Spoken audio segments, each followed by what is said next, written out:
ঝাড়গ্রামের বুথ লেভেলের কর্মীদের মনোবল বাড়াতে এক অভিনব উদ্যোগ নিলেন রাজ্যের বনমন্ত্রী তথা স্থানীয় বিধায়ক বীরবাহা হাঁসদা। ভোটার তালিকা সংশোধনের কাজে চমৎকার পারফরমেন্সের জন্য কর্মীদের বাড়ি বাড়ি গিয়ে উপহার ও সংবর্ধনা দিলেন তিনি। কাজের শুরুতে বীরবাহা হাঁসদা প্রতিশ্রুতি দিয়েছিলেন যে যারা ভালো কাজ করবেন তিনি নিজে তাদের বাড়ি যাবেন। সেই কথা রাখতেই ঝাড়গ্রাম শহরে বিভিন্ন ওয়ার্ডে কর্মীদের দুয়ারে পৌঁছে যান তিনি। কোনো আড়ম্বর বা বিশেষ নিরাপত্তা ছাড়াই সাধারণ মানুষের মতো স্কুটি চালিয়ে কর্মীদের বাড়ি বাড়ি ঘুরতে দেখা গেল মন্ত্রীকে। তিনি জানান ঝাড়গ্রামের সাধারণ মানুষই তার আসল নিরাপত্তা। একজন মন্ত্রী তথা জনপ্রতিনিধিকে নিজেদের বাড়িতে পেয়ে দারুণ খুশি নিচুতলার কর্মীরা।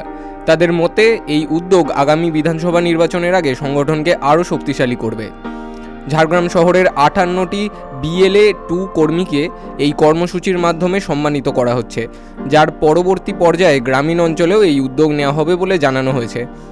নেতৃত্ব যখন সরাসরি কর্মীদের পাশে দাঁড়ায় তখন সংগঠনের ভিত যে আরও মজবুত হয়। বীরবাহা হাঁসদার এই জনসংযোগ কর্মসূচি তারই একটি বড় উদাহরণ। Bureau report, big news Bangla.